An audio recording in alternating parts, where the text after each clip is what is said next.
3 दिसंबर 1971 से जब भारत और पाकिस्तान के बीच जोरदार युद्ध चल रहा था। जमीन पर भारतीय सेना हर मोर्चे पर पाकिस्तान को पीछे धकेल रही थी, लेकिन आसमान में हालात उतने आसान नहीं थे। पाकिस्तान के जफरवाल शहर के पास बना एक ऊंचा वॉच टावर भारतीय वायुसेना के लिए बड़ी परेशानी बन चुका था। वहां से पाकिस्तानी सेना भारतीय मूवमेंट पर नजर रखती थी और कई बार भारतीय विमानों पर सटीक फायरिंग भी की जाती थी। इस वॉच टावर को तबाह करने की जिम्मेदारी दी गई भारतीय वायुसेना के जांबाज पायलट दिलीप पारुलकर को। दिलीप पारुलकर अपने साहस, अनुशासन और हिम्मत के लिए जाने जाते थे। उन्हें पता था कि मिशन आसान नहीं है, लेकिन देश के लिए ये जोखिम उठाना जरूरी था। 10 दिसंबर 1971 को दिलीप पारुलकर अपने सुखोई 7 फाइटर जेट के साथ मिशन पर निकले। जैसे ही वो वॉच टावर के पास पहुंचे, पाकिस्तान की एंटी एयरक्राफ्ट गनों ने जबरदस्त फायरिंग शुरू कर दी। गोलियां सीधे उनके जेट की तरफ आ रही थीं। कुछ ही पलों में उनका विमान बुरी तरह डैमेज हो गया। हालात बिगड़ते देख पारुलकर ने बिना समय गंवाए इजेक्ट किया। उनकी जान तो बच गई, लेकिन किस्मत ने उन्हें दुश्मन की जमीन पर उतार दिया। जमीन पर उतरते वक्त पारुलकर पहले से घायल थे। दर्द से जूझते हुए वो खुद को संभाल ही रहे थे कि आसपास के पाकिस्तानी आम लोग वहां जमा होने लगे। भीड़ दुश्मन दुश्मन चिल्लाने लगी। देखते ही देखते लोगों ने उन्हें पीटना शुरू कर दिया। उनका सामान छीन लिया गया। चोट, थकान और मारपीट की वजह से पारुलकर वहीं बेहोश हो गए।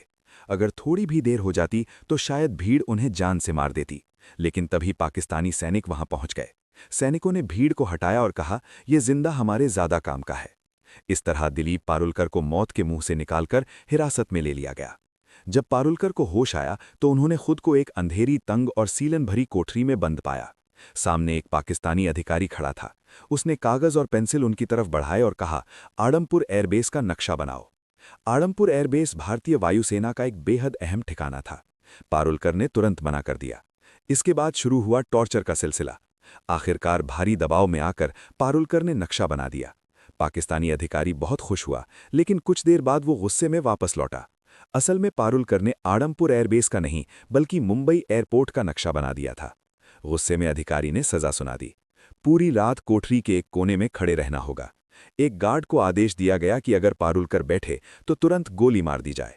पूरी रात पारुलकर खड़े रहे। शरीर जवाब दे रहा था, लेकिन गार्ड को उन पर तरस आ गया। उसने धीरे से कहा, सुबह तक बैठ जाओ, अगर कोई आएगा तो मैं खांस दूंगा, तब तुम खड़े हो जाना। इसके बाद कई रातें पारुलकर ने उसी अंधेरी कोठरी में बिताईं। लगातार टॉर्चर हुआ, लेकिन उन्होंने अपने मुंह से कुछ नहीं निकाला। आखिरकार पाकिस्तानी अधिकारी भी थक गए और कुछ दिनों बाद उन्हें बाकी भारतीय बंदियों के साथ एक ही कैंप में डाल दिया गया। यही था रावलपिंडी का पीओडब्ल्यू कैंप, जहां भारतीय वायुसेना के 12 पायलट कैद थे। यहां पारुलकर को पता चला कि बाकी साथियों के साथ भी ऐसा ही बर्ताव हुआ था। सबने दर्द सहा था, लेकिन किसी का हौसला नहीं टूटा था। इस कैंप के इंचार्ज थे उस्मान हामिद। वो भारतीय पायलटों के साथ सम्मान से पेश आते थे। हालांकि कई पाकिस्तानी अधिकारियों को ये बात बिल्कुल पसंद नहीं थी। उसी उस्मान हामिद ने भारतीय पायलटों को एक कैसेट प्लेयर और एक एटलस दिया। शायद उन्हें अंदाजा भी नहीं था कि ये छोटी सी मदद आगे चलकर कितनी बड़ी कहानी लिखेगी। 25 दिसंबर 1971 को कैंप में खबर पहुंची, ढाका में पाकिस्तान ने सरेंडर कर दिया है। भारत युद्ध जीत चुका है। 93,000 पाकिस्तानी सैनिक भारत की कैद में थे। कैंप में खुशी की लहर दौड़ गई। सबको लगा कि अब जल्द ही वो घर लौटेंगे, लेकिन दिलीप पारुलकर का मन कुछ और कह रहा था। उन्हें पता था कि कैदियों की अदला बदली में लंबा वक्त लग सकता है। उन्होंने साथियों से कहा, अगर हम यहाँ बैठे रहे तो शायद सालों लग जाएं। क्यों ना हम खुद ही रास्ता निकालें। पहली बार किसी ने उनका साथ नहीं दिया, लेकिन पारुलकर हार मानने वाले नहीं थे। उनके दिमाग में एक बीज पड़ चुका था, आज़ादी का बीज, और यही बीज आने वाले महीनों में एक ऐसी योजना में बदलने वाला था जो रावलपिंडी की दीवारों को हिला देने वाली थी। 25 दिसंबर 1971 के बाद रावलपिंडी पीओडब्ल्यू कैंप में एक अजीब सी खामोशी फैल गई थी। बाहर की दुनिया में जंग खत्म हो चुकी थी, लेकिन इन 12 भारतीय पायलटों के लिए लड़ाई अभी बाकी थी। सबको उम्मीद थी कि भारत और पाकिस्तान के बीच युद्धबंदियों की अदला बदली जल्द होगी, लेकिन दिन बीतते गए, हफ्ते गुजर गए और कोई ठोस खबर नहीं आई। दिलीप पारुलकर को अंदर ही अंदर ये महसूस हो रहा था कि सरकारों की बातचीत में बहुत समय लग सकता है। उनका मन मानने को तैयार नहीं था कि वो बस इंतजार करते रहें। उनके लिए आज़ादी का मतलब था खुद के दम पर निकलना। शुरुआत में उन्होंने एक अलग योजना सोची। जब रात को टॉयलेट जाने के लिए एक सिपाही उनके साथ आता था, तब उसकी बंदूक छीनकर उसे ढाल बनाकर बाहर निकलने का प्लान बनाया गया। लेकिन ये रास्ता बहुत जोखिम भरा था। काफी सोच विचार के बाद पारुलकर ने यह प्लान खुद ही छोड़ दिया। समय बीतता गया, कई महीने गुजर चुके थे, लेकिन भारत सरकार की तरफ से कोई हलचल नहीं दिख रही थी। इसी दौरान कैंप में मायूसी बढ़ने लगी। तब दिलीप पारुलकर ने एक बार फिर अपने साथियों से बात की। इस बार दो लोग आगे आए, MS ग्रेवाल और हरीश सिंह जी। तीनों ने तय किया कि अगर किस्मत ने मौका दिया है तो वो उसका इस्तेमाल जरूर करेंगे। अब शुरू हुआ असली प्लान। सबसे पहले उन्होंने कैंप के इंचार्ज उस्मान हामिद द्वारा दिए गए एटलस को ध्यान से पढ़ना शुरू किया। रात भर वो नक्शे देखते, रास्ते समझते और संभावनाएं तलाशते। प्लान साफ था, जेल से निकलने के बाद सीधे भारत पाकिस्तान बॉर्डर जाना बहुत खतरनाक था, क्योंकि युद्ध के बाद वहां सुरक्षा बेहद सख्त थी। इसलिए उन्होंने तय किया कि वो पहले अफगानिस्तान की तरफ जाएंगे और वहां से किसी तरह भारत पहुंचेंगे। अगला कदम था सही सेल चुनना। उन्हें ऐसा सेल चाहिए था जो कैंप की बाहरी दीवार के सबसे पास हो, जहां गार्ड्स कम आते जाते हों। काफी निरीक्षण के बाद उनकी नजर पड़ी सेल नंबर 4 पर, लेकिन उस सेल में शिफ्ट होना आसान नहीं था। यहीं पर पारुलकर की समझदारी काम आई। उनका व्यवहार गार्ड्स के साथ हमेशा ठीक रहा था। धीरे धीरे उनकी कुछ सिपाहियों से जान पहचान हो गई थी। उसी का फायदा उठाकर उन्होंने रिक्वेस्ट डाली और आखिरकार पारुलकर, ग्रेवाल और हरीश सिंह जी को सेल नंबर 4 में शिफ्ट कर दिया गया। इस सेल में पहले से एक और भारतीय पायलट मौजूद थे, विद्याधर शंकर चाटी। चाटी भागने के प्लान में शामिल नहीं होना चाहते थे, लेकिन वो इन तीनों की मदद करने को तैयार थे, और यही मदद आगे चलकर बेहद अहम साबित होने वाली थी। अब असली चुनौती थी दीवार में सुरंग बनाना। सेल की दीवार लगभग 18 इंच मोटी थी। बिना किसी औजार के इसे तोड़ना नामुमकिन था, लेकिन किस्मत एक बार फिर उनके साथ थी। किसी तरह उन्होंने एक कैंची और एक स्क्रू ड्राइवर चुरा लिया। हर रात ठीक 12 बजे से 1 बजे तक बेड के नीचे जाकर काम शुरू होता। एक आदमी दीवार को रेतता, बाकी 3 पहरा देते। दीवार से निकलने वाली मिट्टी और सीमेंट को बेड के नीचे छुपा दिया जाता। सुरक्षा बढ़ाने के लिए उन्होंने सेल के अंदर लगे बल्ब का फ्यूज उड़ा दिया, ताकि गार्ड ठीक से देख न सके। बल्ब बदलने की प्रक्रिया लंबी थी, और इसका फायदा इन तीनों को मिला। एक रात खतरा बहुत करीब आ गया। एक गार्ड ने बाहर से झांक कर देखा और उसे लगा कि सेल में सिर्फ 3 पायलट हैं, जबकि उस वक्त हरीश सिंह जी बेड के नीचे थे। गार्ड ने आवाज लगाई, लेकिन तीनों ने सोने का नाटक किया। गार्ड भागकर इंचार्ज उस्मान हामिद को बुलाने गया। उसी पल सिंह जी चुपचाप बाहर निकले और लेट गए। जब उस्मान हामिद आए और चारों पायलटों को देखा तो उन्होंने गार्ड को ही डांट दिया। दिन बीतते गए, हफ्ते महीनों में बदल गए। दीवार की ईंटों से सीमेंट निकाला जाता, फिर ईंटों को वैसे ही वापस लगा दिया जाता। बाहर से देखने पर सब सामान्य लगता। साथ ही उन्होंने भागने के बाद के लिए तैयारी शुरू कर दी। हर कैदी को हर महीने 57 रुपीस मिलते थे। इन्हीं पैसों से तीनों ने ड्राई फ्रूट्स, कंडेंस्ड मिल्क और जरूरी सामान इकट्ठा किया। उन्हें पता था कि जेल से बाहर निकलने के बाद जिंदगी और भी कठिन होने वाली है। दिशा जानने के लिए उन्हें कॉम्पस चाहिए था। उन्होंने कैसेट प्लेयर के मैग्नेट और कपड़े सिलने वाली सुई से जुगाड़ू कॉम्पस बनाया। पारुलकर को जो घर से कपड़े मिले थे, उनसे जेल के टेलर को पैसे देकर तीनों के लिए पठानी सूट सिलवाए गए, ताकि बाहर निकलने के बाद वो आम लोगों में घुल मिल सकें। धीरे धीरे दीवार का छेद इतना बड़ा हो गया कि एक इंसान उसमें से निकल सके। आखिरी परत, जो कि सिर्फ प्लास्टर था, उसे जानबूझकर छोड़ी गई, ताकि भागने वाली रात उसे आसानी से तोड़ा जा सके। 13 अगस्त 1972 की रात रावलपिंडी POW कैंप के ऊपर काले बादल छाए हुए थे।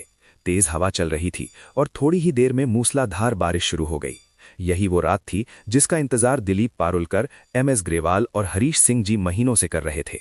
तीनों ने अपने पठानी सूट पहने, ड्राई फ्रूट्स, कंडेंस्ड मिल्क, जुगाड़ से बना कॉम्पस और थोड़े पैसे अपने पास रखे। जाने से पहले उन्होंने अपने साथी विद्याधर शंकर चाटी को गले लगाया। अब आखिरी कदम बाकी था। पारुलकर ने दीवार की आखिरी परत को धीरे धीरे तोड़ा। बारिश की वजह से आवाज बाहर तक नहीं गई। एक एक करके तीनों उस सकरे छेद से बाहर निकल आए। बाहर आकर उन्होंने देखा, दीवार के पास ही एक पाकिस्तानी गार्ड चारपाई पर सो रहा था। तीनों सीधे दीवार की तरफ भागे। कुछ कपड़ों को बांधकर उन्होंने रस्सी बनाई, उसे ऊपर फेंका और दीवार के काटीले तारों के पार अटका दिया।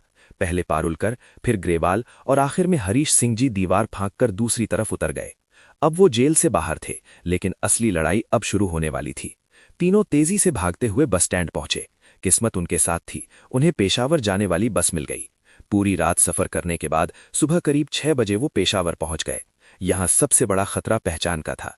अगर उनसे कलमा पढ़ने को कहा जाता या मेडिकल चेक होता तो तुरंत पकड़े जाते। इसलिए तीनों ने खुद को क्रिश्चियन बताने का फैसला किया। पेशावर से उन्होंने एक और लोकल बस ली और सुबह करीब 9:30 पर लंडी कोटल पहुंचे। उधर सुबह 11 बजे रावलपिंडी के वॉर कैंप में अचानक हड़कंप मच चुका था। पाकिस्तानी गार्ड्स को पता चल गया था कि तीनों भारतीय पायलट भाग चुके हैं। जब गार्ड्स उनके सेल में पहुंचे और दीवार में बना वो बड़ा सा सुराख देखा तो कुछ पल के लिए सब सन्न रह गए। किसी को यकीन ही नहीं हो रहा था कि इतनी कड़ी सुरक्षा के बावजूद ये नामुमकिन काम हो गया। गार्ड्स गुस्से से तमतमा उठे। उन्हें लगा कि अगर सीनियर अफसरों को सच्चाई पता चली तो सजा उन्हीं को मिलेगी। इसी गुस्से और डर में उन्होंने सोचा कि विद्याधर शंकर चाटी, जिन्होंने इन तीनों की मदद की थी, उन्हें गोली मार दी जाए। फिर सीनियर्स को ये बताया जाए कि चाटी भी भागने की कोशिश कर रहे थे, इसलिए मजबूरी में उन्हें मारना पड़ा। लेकिन सीनियर अफसरों को जल्द ही साफ जानकारी मिल गई कि असल में कितने कैदी भागे हैं। इसी वजह से गार्ड्स चाटी को मारने की हिम्मत नहीं कर पाए।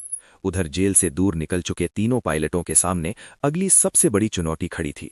अब उन्हें अफगानिस्तान में दाखिल होने के लिए तोरखम बॉर्डर पार करना था, जो वहां से सिर्फ 5 किलोमीटर दूर था। दूरी कम थी, लेकिन सबसे बड़ी समस्या ये थी कि उन्हें रास्ता बिल्कुल नहीं पता था। उन्होंने अपने पास मौजूद एटलस में देखा कि तोरखम बॉर्डर के पास एक जगह दिखाई गई थी, लंडी खाना रेलवे स्टेशन। नक्शे के हिसाब से अगर वो वहां पहुंच जाते तो वहीं से होते हुए तोरखम बॉर्डर जाना आसान हो सकता था। लेकिन उन्हें ये नहीं पता था कि ये नक्शा बहुत पुराना था और लंडी खाना रेलवे स्टेशन 1932 में ही बंद हो चुका था। तीनों एक चाय की टबरी पर पहुंचे और वहां खड़े एक आदमी से पूछा, लंडी खाना कैसे जाएं? ये सुनते ही आसपास के लोग उन्हें घूरने लगे। तभी एक आदमी आगे आया और सख्त लहजे में पूछा, तुम कौन हो, कहां से आ रहे हो और कहां जा रहे हो? पारुलकर ने जवाब दिया, हम पाकिस्तान एयरफोर्स के अफसर हैं, छुट्टी पर हैं और घूमने जा रहे हैं। दुर्भाग्य से वो आदमी तहसीलदार का क्लर्क था। उसे शक हो गया। उसने कहा, यहां इस नाम की कोई जगह नहीं है। भीड़ बढ़ने लगी। उस आदमी ने ताना मारा, तुम तीनों बंगाली हो ना, अफगानिस्तान भाग रहे हो? ग्रेवाल ने हंसते हुए कहा, क्या हम आपको बंगाली लगते हैं? लेकिन शक और गहरा गया। तीनों को पकड़कर तहसीलदार के पास ले जाया गया। वहां भी उन्होंने खुद को पाकिस्तानी एयरफोर्स अफसर बताया, लेकिन तहसीलदार ने भरोसा नहीं किया। आखिरी दांव खेलते हुए पारुलकर ने कहा, हमने अपने वतन के लिए खून पसीना बहाया है। अगर आपको भरोसा नहीं है तो पाकिस्तान एयरफोर्स के एलडीसी उस्मान हामिद से बात करवा दीजिए। पारुलकर को लगा था कि इससे वो बच जाएंगे, लेकिन यही बात उनकी सबसे बड़ी गलती बन गई। तहसीलदार ने तुरंत उस्मान हामिद को फोन किया और दिलीप से बात करवाई। दिलीप को बात करनी ही पड़ी। इसी पल उस्मान हामिद को समझ आ गया कि तीनों वही भारतीय पायलट हैं जो रावलपिंडी कैंप से भागे हैं। उस्मान हामिद ने तहसीलदार से फोन पर कहा, ये हमारे लोग हैं, जब तक हमारे सिपाही वहां नहीं पहुंचते इन्हें सुरक्षित रखा जाए। कुछ घंटों बाद पाकिस्तानी सैनिक आए और तीनों को दोबारा रावलपिंडी ले जाया गया। उन्हें 30 दिन की सॉलिटरी कन्फाइनमेंट की सजा दी गई। इसके बाद सभी भारतीय पायलटों को रावलपिंडी से हटाकर फैसलाबाद की जेल भेज दिया गया, जहां 500 से ज्यादा भारतीय POWs रखे गए थे।